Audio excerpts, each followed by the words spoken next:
Your voice, your opinion, your community. Fact TV, free speech protected.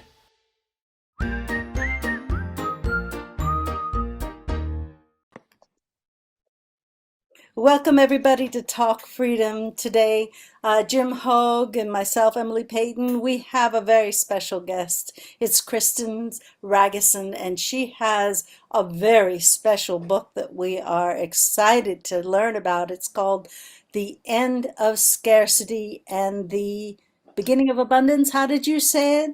The dawn of the new abundant world. Oh, yes. And Jim has had an opportunity to learn more than I have. So I'm going to take a back seat here and just with my questions that might illume something. Take it away. I'm so excited. All right. Well, I will introduce Kristen, sort of. We met shortly after, we met online and by phone shortly after Ellen Brown wrote Web of Debt.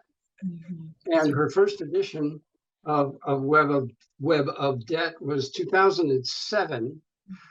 And I don't think Kristen had thought about writing a book at that point, but she certainly has done her homework and produced this one. And so it's been an exciting journey for both of us because we both jumped into the public money arena a long time ago. And when I had my radio program, I interviewed everybody who had written anything about it. So I had a long background of interviewing great people, and I did study economics in college. So it was a wonderful adventure for me to get into public money and then do workshops. Emily saw one of those workshops somewhere.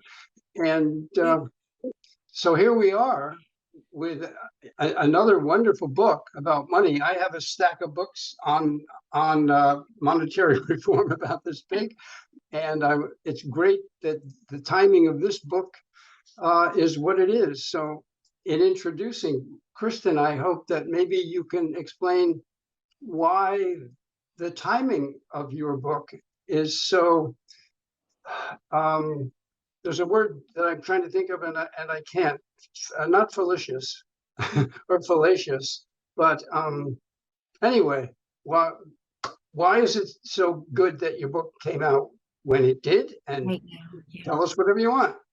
I do think it's extremely timely, and even ironically, I was ready 2017, 18, 19, 20, thinking always, I'm too late, I'm too early. And I do think the timing is perfect. We really are at the sustainable end, let's say, of the system that we have. Just because so many crises are necessary to keep it running. The constant blowing up the bubble, crashing the bubble, blowing up the bubble, crashing the bubble. And we're at the precipice, I think, of some massive change in the next 9, 12, 18 months.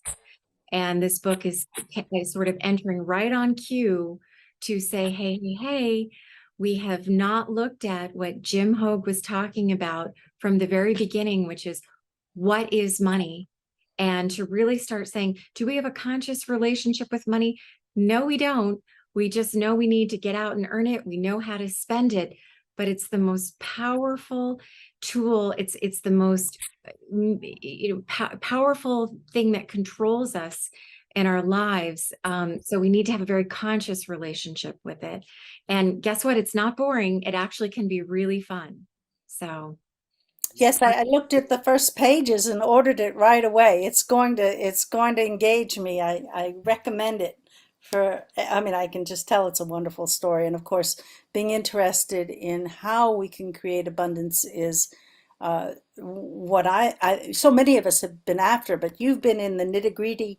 Plus, you've brought a new perspective, a feminine perspective that is creative in a nonlinear way that I think that really will serve the planet. And maybe you can kind of get into the simple nitty-gritty about the issues of money for those viewers who have not, like us, been drawn into the topic.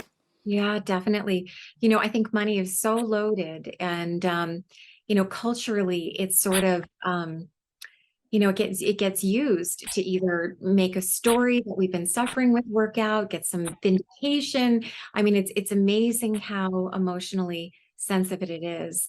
And I was lucky as a little girl. My dad used to have my sister and I earn our allowance, explaining to him how money worked, how the market worked. And so I had this wonderful relationship. It just seemed playful and, wondrous. And I just had to walk some dogs or find some small jobs. And then I could go into the town and buy what I wanted. And and then later on, we even invested stocks together. So it should have been no surprise to me that I became a professional, money, wealth advisor and investing people's money. But it was because I always was interested in empowerment, authenticity, how we would really free the society from this underpinning of, this sense of just not enoughness, this pernicious sense of scarcity and conflict that we have. So when I sat with my first prospective clients, I was hooked because I saw this sort of angst and pain in it. And I thought, wow, I can help them, see how wonderful money can be for them, how easy it is to understand. And I spent the next, 15 years that way until the crisis of 2008 started to come. And that's when everything changed for me. What happened? Real awakening. What happened then for you? I was working on a master's degree at Tufts, and I was sort of seeing, I read an economics book that I hadn't read in a long time. And I saw that the first tenet was that money had to be scarce to have value. It had to be scarce to have value. Have value. Yeah. And I thought, oh boy, we're in trouble. Yeah. This actually doesn't make sense. And, often I'll say to people, if you think of an equation where you have 3 + 4 = 7, where is money in that equation? And can't answer, right? Or they get confused. And I say, it's the equal sign, So it's nice, right? As soon as we have an equal value of exchange, the equal sign comes. We don't have to go outside and dig them out of the ground or make sure that we've captured enough equal signs in order to make sure we have a match. Because money is just supposed to be this tool that it's the facilitator of our wealth exchanges and our contributions to one another. And then, we think in this sort of, polar way where if I say it doesn't have to be scarce to have value, some people get really upset and you say, well, it can't be unlimited. No, you're right. It can't. So these were some of the things in 2008, I saw that how I believed there was, that really the American dream was possible for everyone, that there was enough money out there, that the system was really architected to support this. I found out that that was not true. Mm-hmm. And something, I didn't know what it was at that point, something in my worldview was wrong. And it took me about 9 months to figure out that it wasn't political, it wasn't economic, it wasn't social. Those were just symptoms of the problem. It was monetary. That the money we're using today, the way it's designed, is so it works against us, and we actually do not have money today. There's no such thing as money today. Mm-hmm. Yeah, we have debt instead, which we think is money. Which we think is but money. Let's helping us through what you've just said so that people aren't too confused is let's define money for everybody, which you can elaborate on this, but money is an agreement. And once I started post-college, once I started understanding that money is an agreement, I realized that the money supply, and you just talked about this, can you have too much money?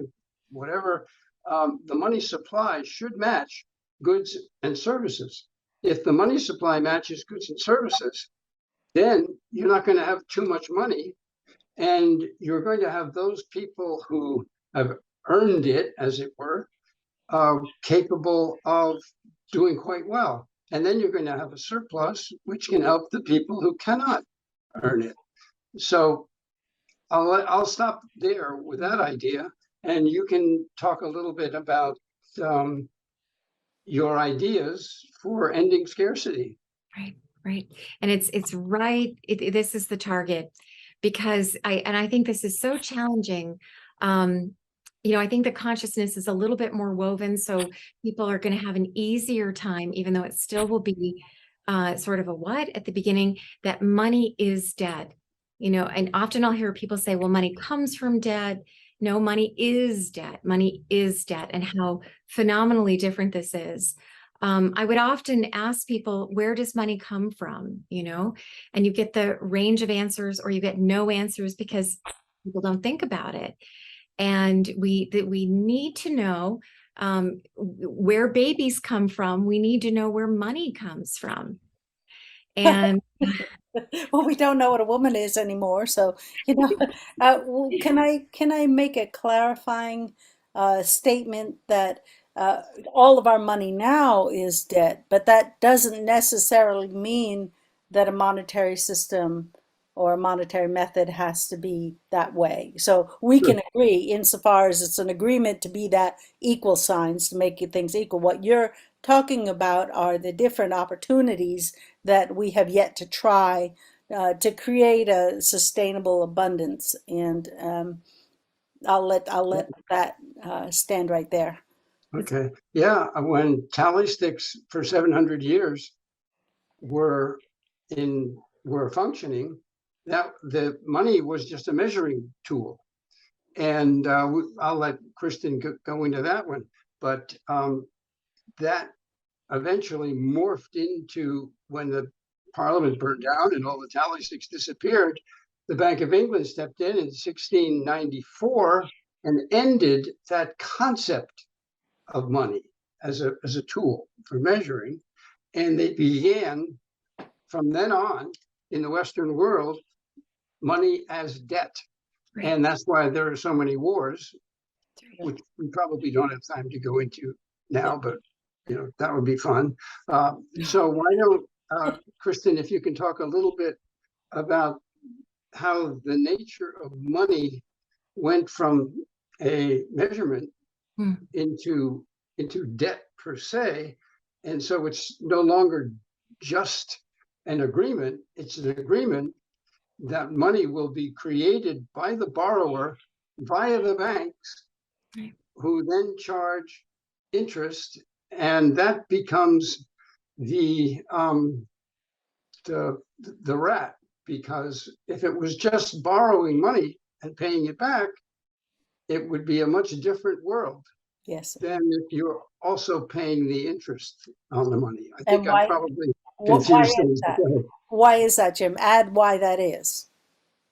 Or I Kristen. said so many things. So which one do you want? Well, because they put it into circulation, that which they're putting into your account as a borrowing, but they haven't put into circulation what? Oh, okay. It's like musical chairs. Right, exactly. They haven't put the interest in, so Yeah. you have to go, rape and pillage and Well, scrape. I would say they sort of have put the interest in. It's because the interest is still the original. So if I take a loan for 100,000, because I'm paying it back in monthly increments, I'm paying back 1,000, 2,000, and still the majority at the beginning is going to be an interest payment. But because it's the flow of the stock that I have to repay, the interest doesn't make it unpayable. But what the interest does is it adjusts the temperature. So if we are borrowing money at a high interest rate, oh boy, that means I have to run on that hamster wheel to earn, shop, borrow, repay, earn, shop, borrow, repay at an extraordinary pace. And it's really the issue that money is coming into existence through the borrower signing on the dotted line is the core problem of scarcity. And so you can see, even I would say from 1996, interest rates have done nothing but go down, even from 92, except for short increments, small increments. Sorry. And and that's because they have needed to turn down the temperature of how fast we create things into stuff we have to buy, to go into debt for, to work, to throw those things out, to throw them in a dump, to create things we have to, and so the cycle. So the interest definitely makes things worse, but it is technically created. And then when the money gets paid back, the interest still exists, but the actual principal gets destroyed.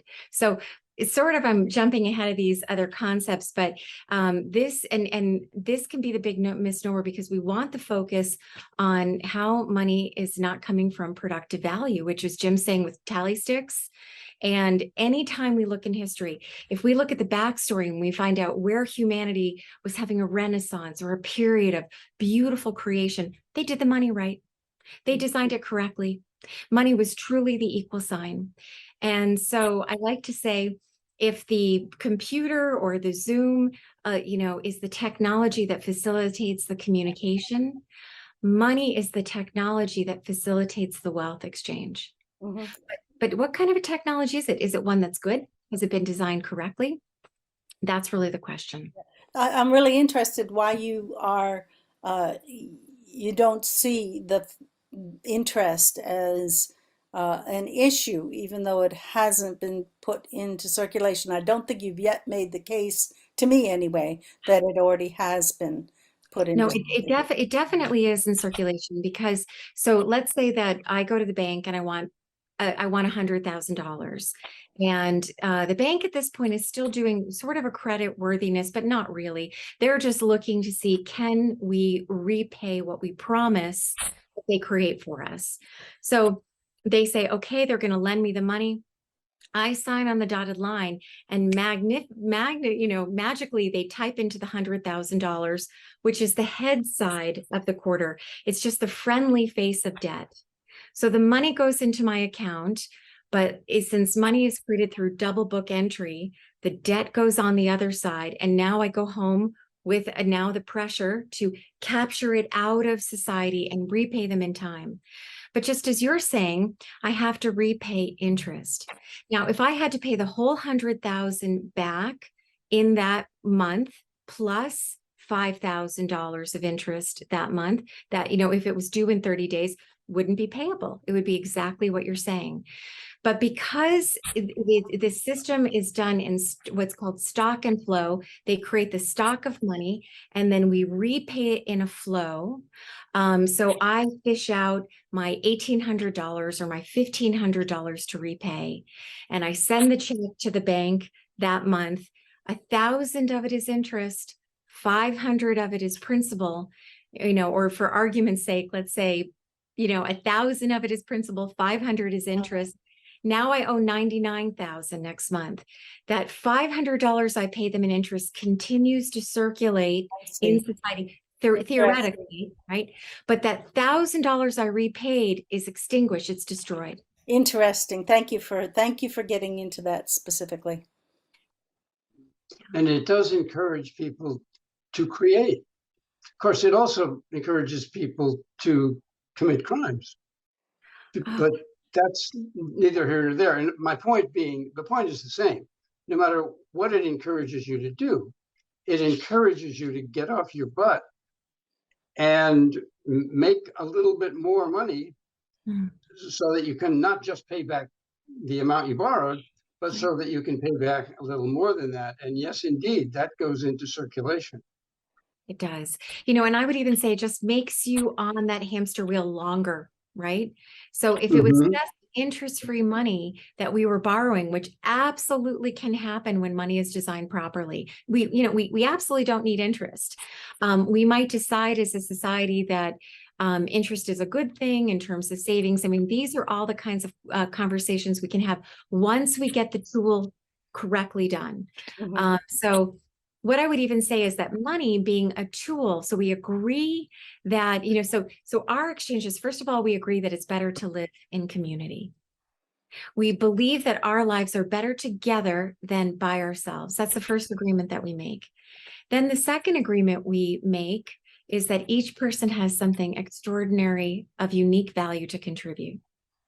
And whether we've lost that, I still think that that is a beautiful truth that's always whispering in the background.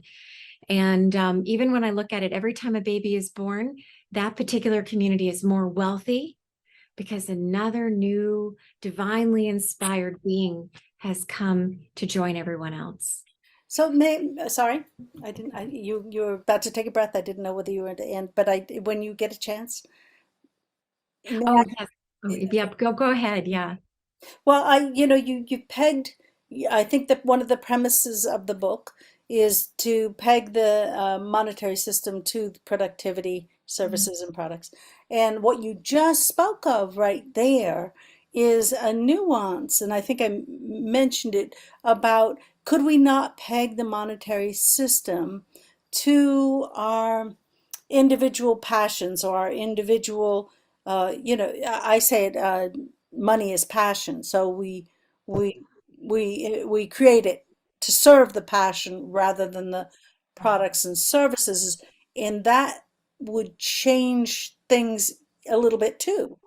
Dramatically. And what I would say you're pointing at, which maybe chapter 11 or also 12 in the book, is that money and wealth are not the same thing. Right. They are so totally different.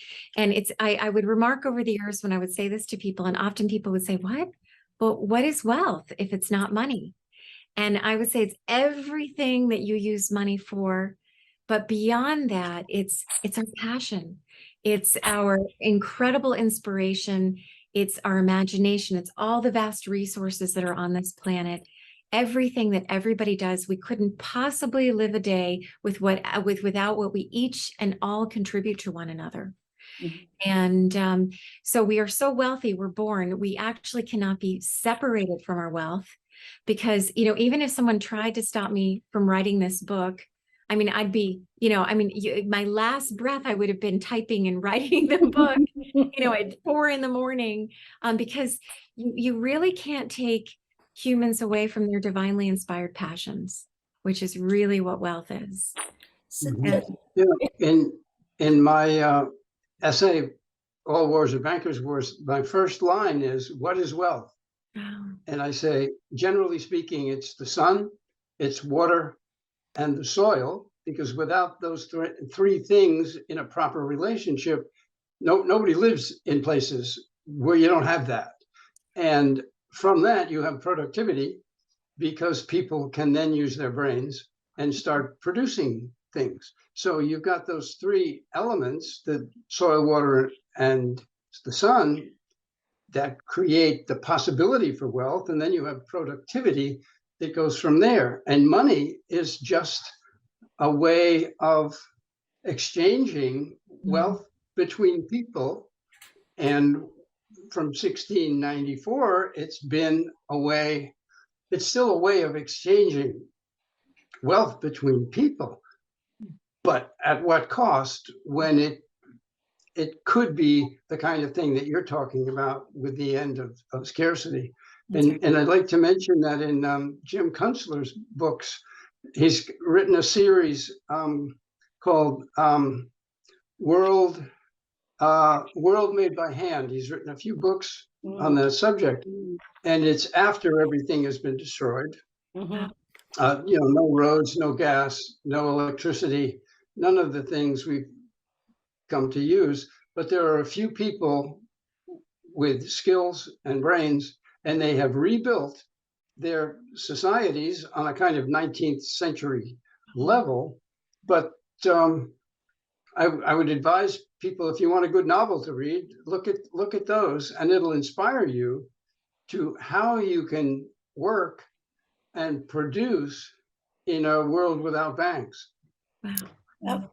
Could you please address, I think there is a big element that needs to be addressing. I mean, we're coming from an established privilege from our heritage, and the welfare state that's been created to kind of mockingly make people safe and secure. Uh, I need you to talk about the sort of depressing psychosis of the people who've created this monetary system, and it's as evidenced in the welfare state and that topic. Can you bring that into the conversation, please? Sure. Oh, sure. You know, I mean, we really have two welfare states, right? So Right.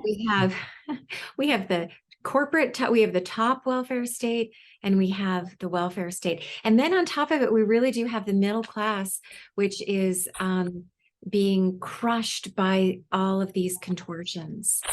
I would even argue that every section that seems to be against one another, played once against one another, even the banks want out of this system. Mm. Certainly the small banks, they want to be banks again. You know, banks have this beautiful this beautiful gift of actually assessing true investment capital. But how long has it been? Has it been since the movie It Was a Wonderful Life, you know? Mhm. And until you change the money, how can banks be banks anymore?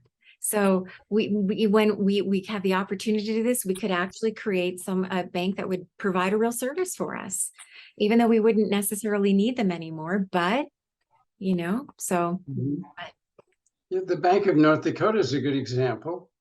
They set their limits. They have their protocols, and they create money, and then it comes back to them, which they put back into the society. It's a wonderful system that the other states are absolutely petrified of right. going into. And as Emily knows, I've been in the trenches in Vermont for many years, trying to explain the benefits of a state bank. And the legislators liked the idea, but there were a couple of oh gosh, what's the correct word nowadays? There were some people in high positions of power who made sure that didn't go forward. You know, whether they were under pressure, whether they were just corrupt or whatever. We got a long way. We went a long way with the legislature. 6-1 in one committee, I think, and 5-0 in another committee, and it died. It didn't go any Well, further than that. we had the head of the banking lobby, who represents B of A, Chris Delia, Yeah. feeding the script to our treasury person. So, Yes. Jim was there explaining it, and, I was running for governor on it, and there was a brief time where they were considering it, but they managed to scuttle it, even while kind of pretending to go there. So they made a a way to lend out 10% of what we got in taxes. I don't know if it's 30%, but they stopped short of getting a banking license. And their excuse is that if we got a banking license and essentially had a North Dakota public bank, was that would ruin our bond rating. That's what Yeah, right. It would Pierce do kept that. saying. But Yeah. that didn't make any sense because No. we already had a AAA bond rating, and so long as we kept paying our bills, it would stay. Yeah. Right? In fact, it Yeah, would it get should go stronger. up. It would get stronger with the public bank.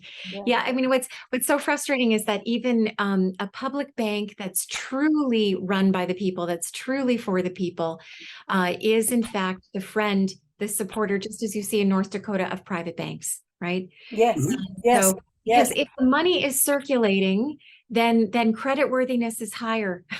If money is where borrowers want it and contributors are making things and people are doing real work, credit worthiness is fabulous. So Yes. as long as the money is flowing in the right quantity, that now we have no credit problems.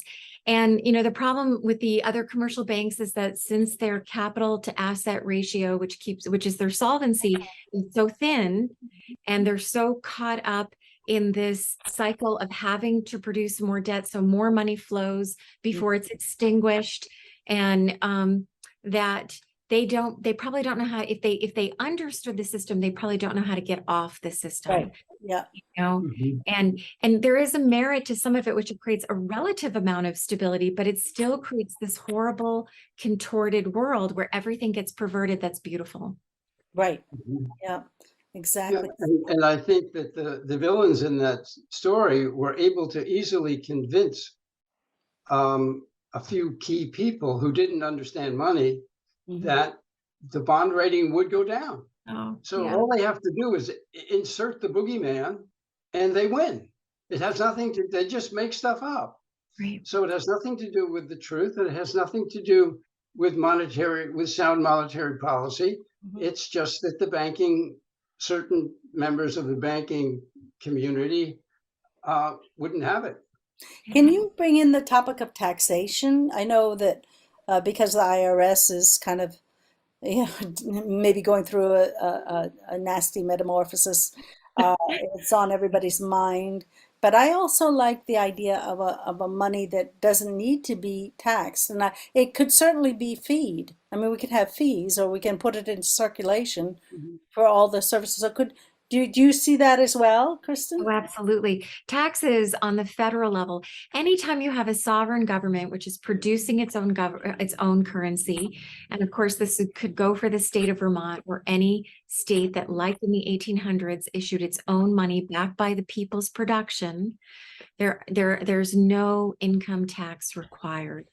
A temporary tax would be helpful if, with inflation. So, what we're seeing in, it's so ironic. I'm just going to jump a tiny bit. When you go back to the 2008 crisis versus what we have now with the pandemic and whatnot, you had so tremendously much money created in 2008 through 2009, 10, during the quantitative easing or QE phases, and we had no inflation, right?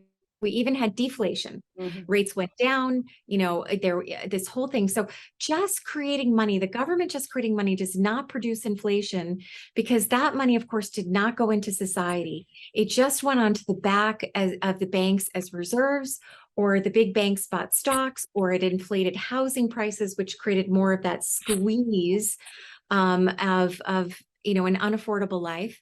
And in juxtaposition, what we have today, the pipelines were shut down, energy was shut down, and then checks like helicopter money went to the people, and the demand for real products and services got kerosene put on top of it.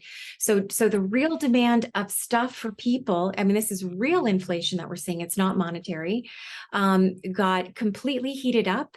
And you could solve this inflation in 30 days if you opened the supply chains, allowed energy to flow, by changing also the money, by issuing production backed dollars. You also would end the inflation very, very quickly. So this relates to the tax issue in the sense that the only time we want to have the ability of a governing polity to tax is if the quantity of money in the real circulation where the real people are living is too great, that it's actually more than the real productive capacity. So then it's creating monetary inflation. Mhm. And, the founding fathers, the colonists, they do this well. They would come in, you would come in and just sponge up some of that excess money. And, I think that we may know, but clearly governments don't need revenue to run on the federal level. When they make the Social Security checks, they type them into the accounts. It's totally irrelevant of what type of tax revenue is coming in. Now, the state of Vermont, that's not the case today, or any state in the country. They're all dependent on their revenue. So state taxes today are still real to run their state governments. But if they were issuing their own community currencies or different things like that, it would not be required. Mhm. Jim, may I, or Jim, do you have a pressing? Because I have a pressing, topic I'd like you to touch upon. Well, Wait, yeah, go for it. I have some more topics here, particularly what Kristen and I spoke of in some detail on the phone, which was how the farmers could benefit the country and how the country could benefit the farmers. But yeah. please go ahead, Emily, with Well, your. that's exactly where I was going. Is when we have corporate profiteering, and we have Bill Gates and Monsanto using their enormous sway and power through accumulated wealth to do things that are damaging. Can you describe how we can do how a monetary system can, in and of itself, create environmental prudence? Absolutely, absolutely. And this is even again sort of comes from a misnomer of, it'll sound like a misnomer relative to the cultural dialogue we're having today. You can only end scarcity through abundance, right? So when you have this feeling of plenty is the only thing that will end scarcity. And because if we're still coming from not enoughness and we're still coming from sustainability or just barely enough, we're in the consciousness of scarcity and we're going to continue to create it. And the reason why we see these contortions, whether it's with Monsanto or who knows what Bill Gates is doing with the food supply and all these other kinds of things, or, who's buying all these houses, and this comes, the root of it is that money is being created as a thing rather than as a verb, right? It's just this facilitation of our wealth exchange, right? And so therefore, when it's made as a thing, it can be created scarce. It can be made scarce. So we're actually living in the illusion of scarcity. It's not the reality of scarcity. And I even say somewhere in the book, when you pull the Wizard of the Oz curtain behind, what do you find? You actually find abundance. We're living in an abundant society that just because we're using the wrong technology of money, they're able to create an illusion of scarcity that we're all buying into, and that we want someone else to fix it for us instead of taking the responsibility ourselves. And that's how also we can get angry at our leaders, because just enough of critical mass of us haven't taken the responsibility. And so if we now no longer have this illusion of scarcity, well, Bill Gates can do whatever he chooses. Monsanto can do what they choose. And we likewise, if we want something different, can go and say, thank you very much. Nice to see you. And we do something else. Nothing has to be ripped down. Things start to just become quaint and irrelevant. Thank you. On that idea, I was on a Zoom call earlier at 1:00 today, and I brought up the supply chain problem, which is creating an artificial scarcity, so that people go to the store or they go to get parts. It's happened to me a few times, and the parts are not available and they can't readily get them. Right. Now that has an effect all the way down the line. So if a builder, can't get what he needs to build the house, well, then there's a delay in building the house. So throughout society, there have been some delays in the supply, and that is therefore a delay in production. Right. And wonderful people have written how that's all created by corrupt people. That doesn't have to be. No. That was imposed. That deliberate breakdown in the supply chain was caused by individual people. And think what Gates could do. I don't really know what's in his head and in his heart, but think what he could do after he buys up all that farmland. So anyway, could you talk about that a bit? Yeah, I do really believe that this what we're in is a reorganization, a controlled demolition of society. And that's why the book, The End of Scarcity, is coming at exactly the right time, because we may be experiencing more scarcity than we ever have in our lifetimes, especially in the United States in recent history. And we are on that edge still of the dawn of the new abundant world, when we find out, wait a minute, the only thing that creates all of this is misdesigning that dollar. We can easily change it. And then it brings home the greater issues that the supply chains need to be more local. The food security needs to be more local. Everything, every region, should be more independent, so that we also have greater say over how the soil is being treated, what's in the food, what do we want, how do we collectively want to create the world. So, I think the only positive about this sort of potential grim future that could be in the short run is it will have people go back to the culture of the late 1800s and early 1900s and say, wow, money is fascinating. These topics are actually fascinating, and they are the most important topics in my life. And I better get educated, because I can make a difference with my community. And even I can see if a company does this, because even if we saw Amazon coming in or Apple coming in and raising money by producing, instead of getting bonds from Wall Street or selling equity, if they decided just to issue their own currency backed by production, even if we said, well, I don't know if I trust Apple or Amazon, but because they're doing the money correctly, it facilitates the whole change of getting rid of this illusion of scarcity. And there's a little bit more to it. I mean, the book really explains a couple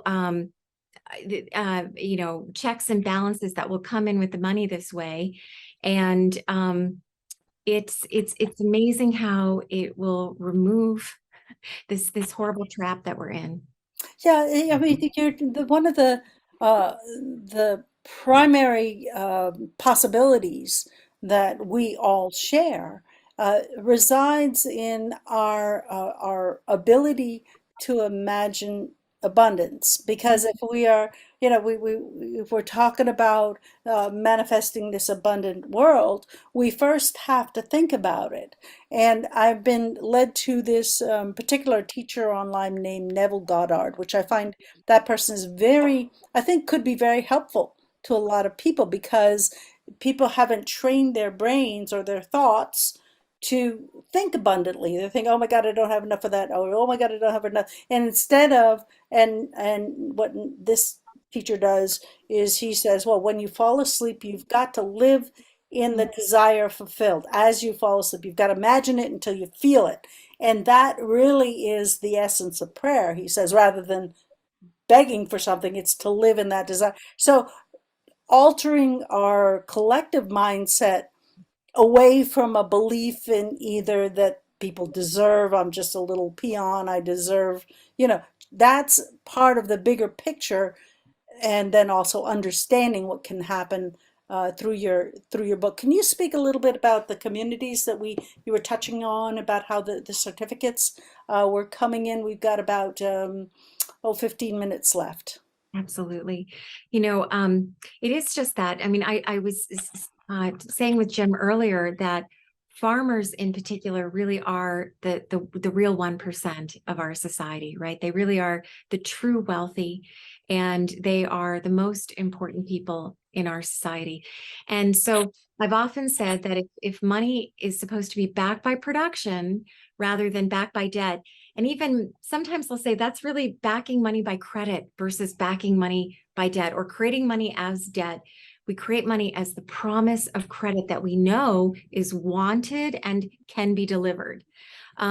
So the people who are producing real things and things that we need to live on this earth are extraordinarily important people in society. And so there's a wonderful way. I mean, farmers already do the shares, their CSA shares, their community shares, where in the winter they say, if you pay $400, you then get a promise to come for 20 weeks for a box of food. Already that's sort of backed, that's money that's sort of backed by production, because I could take my email and go somewhere and exchange it for an equal amount of value of that food. And it's not that money backed by production becomes barter. When I talked about this in 2008 and 2009, or even 2012, people would say, what are you talking about, Kristen? Are we going back to barter? And I would say, well, we barter today, but it's monetized. So whenever we decide to buy something, we're saying, what do I do in order to have the ability, the stored credit that I contributed to someone in order to take what I want, to take what I need. So it's just that the technology of money, when it's backed by the right amount of production that truly exists, limited by supply and demand, now we've found the formula as to how the quantity of money should come into society, where it should come into society, and how it should circulate. So I happened to run into a group of people who are ready, just from some of the, discomfort that we're seeing in the world, the worry of this sort of controlled demolition, have started creating certificates backed by cement, gas, farming, all different kinds of things they do. And this already is beginning the consciousness that all those who came before us knew that money in this sort of vein was supposed to come into society. That's beautiful. And one thing that Abe Collins is working on is it keeps the farmers. Okay, let me back up a bit. The farmers are under pressure to make their product in the cheapest and most efficient way possible. Most of the farmers today can only do that with commercial fertilizer. It's the consumer that can really help, because the consumer can say, I'm willing to pay you a little bit more if you do not create GMO food. And so in Vermont, I've seen some of that become very successful with about 5% of the population. But could you talk a little bit about, if we're, I don't want to romanticize farmers, but on the other hand, they are what you said they are. They are the most important people on the planet. And when you force them to go out of business, you've made a mistake somehow. Yes. And so farmers need to be able to be motivated without destroying the planet. Right. I always say that there is no seller without a buyer. There is no buyer without a seller. And, we get conditioned when money is created as debt and the illusion of scarcity is perpetuated, to think the person with the money has more power than the person with the thing. And in fact, they're equal, because the person with the money has just the credit that they contributed to someone else before. And we equally need each other, just like 3 + 4 needs 7. And it's this symbiotic, beautiful relationship, even with the opportunity to come to know ourselves as we have the opportunity to contribute. And when you look at farming, especially beautiful farming with rich soil or gorgeous food, we know that the nutrition value is not comparable to food that's being mass produced or monocultured or GMO'd. And when people start to really get a little bit more space, which also will come when the money systems change and correct, because we'll have a break from the hamster wheel. We'll no longer be on that hamster wheel. We'll be able to say where every dollar I spend is truly an investment. Who am I investing in, like crowdfunding? And when I was going through all this research, I was thinking how wonderful. This was Whole Foods before they were bought out by Amazon. And if they went in the front of their stores and just did a capital raise across the country and said, gosh, we're going to offer, coupons or credits of food at the store, and it's 10% off or 15% off. And across the board, they would raise millions of dollars. And then Whole Foods customers or Costco customers would have the ticket that would allow them to come to the store and shop at a prepaid discount. Then Whole Foods, now raising money without interest, could go directly and invest in farmers whose land has become exponentially more expensive as real estate development has moved in. They could go to the farmers and buy their tractors and help them with their land, and the farmers could pay back the money in produce. And now you've closed the loop in investing in what we want. And then because the money or the I'm using a Whole Foods dollar, or I could be using an Amazon dollar, it very easily starts getting accepted in many places. As I pondered this idea, many people told me, oh, it's pie in the sky, it would never happen, so on and so on. And within about a day or two, I ran into an article that Costco was demoing something just like this. And they were doing it on the Baja Peninsula, and they had a shortage of organic food. They couldn't find farmers. So they decided to take their own capital. I mean, it was missing turning it into money, but they took their own capital. They bought all the stuff for the farmers, and the farmers paid them back in organic raspberries. Yeah, well, that's it. Right? Mhm. This is so easy. It could be done with Uber. It could be done with Airbnb. It could be done, but most importantly, it can be done in our communities with regional co-op farmers. I mean, that's really the backbone of creating community money and setting the example. You know, the federal government could issue this, but they could only issue as much money as they had productive value services that people wanted. Yep. Mhm. Well, You know, Vermont could issue their money, but only to the limit of where they were providing valuable services to people. Kristen, what I'd love to talk to you about beyond this phone call after I read your book and all that wonderful stuff is what I want to see is that more people get a taste of producing a small amount of their own food supply, and how can we create that in a business model? And I'd love to talk to you about that without bringing the whole plan forward in this show, if you're willing. Because Oh, I I, would. oh yes, yes. Yeah, no, I would love it. It really is. I also think that when people grow their own food, they come back into touch with the magic and the wonderment of life. And the generosity. Oh, yes. The generosity of seed. It's like that counters the scarcity. Yeah, it's the truth is that we live in an abundant world. It's all around us. And you know, I can switch my perspective and suddenly see the scarcity, but it's a shift of lens of perspective. And you know, the end of scarcity actually really is easy because it is an illusion. And you know, we just need to come to know that money is supposed to be like a ruler and also a store of value and a receipt for services rendered, but it must keep its stable value because the inch remains an inch remains an inch. Mhm. So how does the dollar remain a dollar when it's backed by productive value, limited by supply and demand? So it'll be constantly changing, but you know, that's that measure, but we have the technology now to do it. The really wonderful thing about the book is that it's written in this very accessible adventure story with a reveal each chapter.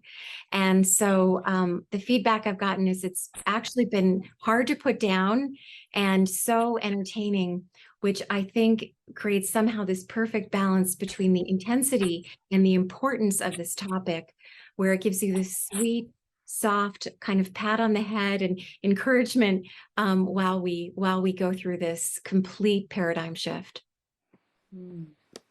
Jim, thank you for securing and finding Kristen. This will be a whole doorway to go through for me. Thank you, Jim.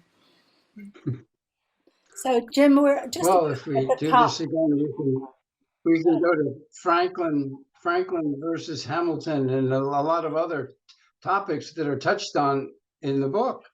Oh, I would love that. Yeah. Mm-hmm. You know, make a list of the things that you wanted to talk about and didn't get to. Go ahead. Sorry, go ahead. Oh, no, I was just going to say you know, it really is. I mean, when you get into it, becomes the most fascinating topic in the world because it's the true history of our world. Yeah, it is. And it's the true potential. It's true potential. And it shows up in this concept that I learned a long time ago, that the sovereign creates the money. So if you are the sovereign, then you have the right, the ability to create the money. And it hit me hard in the face in the 2008 when the bankers were able to inform the government who would be prosecuted and how long they had to prosecute. And the prosecutors had to drop everything because Obama and Holder prevented them from putting the criminals in jail. The bankers were the sovereigns, and that made it perfectly clear. So let's become the sovereigns by creating the money. That's right. And that's where it really comes down to, we are the sovereigns, right? We just have forgotten, and we've been conditioned, and society has been arranged in such a way that we can't see it, but we can. We have the courage to look and we have the tools to do it. So I really do believe that we are on the precipice that no previous generation, no matter how far back we go in 5,000 years has been, humanity has never been there. So this is so exciting of what we truly can create. And I think will. Well, let's have you back, again in a month and a half or so, or 2 months, because we're hitting a very interesting transition ahead. And it'll be marvelous to get into the more of the nuts and bolts, I think. And thank you. Thank you. Thank you both. Thank you so much. I really appreciate it. I'm And gonna put up, so much fun. your book again. There you go. Can find it everywhere. Jim, would you like to say goodbye for all of us, please? Goodbye for all of us. And I'll put this up when Emily sends me the link. I'll put it up on BitChute, and probably Rob Williams will put it up at Vermont Independent, because that's what we like to put up there. Yep. And I put it up on Rumble, and I put it up on the cable access. Of course, you'll be able to do that as well. I'll put it up on YouTube. I don't think we're going to trigger any censorship there. Oh, we might. Rob Williams has been cut off of YouTube. well, The whole Vermont Independent is gone. It's no longer on YouTube. So that they you never know what they're gonna take away. So, and we can talk about later my writing a review of the book. That'd be wonderful. Yeah, I think also YouTube posted today, like, big losses or something, and their CEO is leaving because so many people have left YouTube with the censorship. So, Yep. but yeah, it's so exciting. Thank you. I love this, and I'm open to doing more at any time. Thank you, Kristen. Thank you, Jim. Night. Bye. Bye-bye. Bye.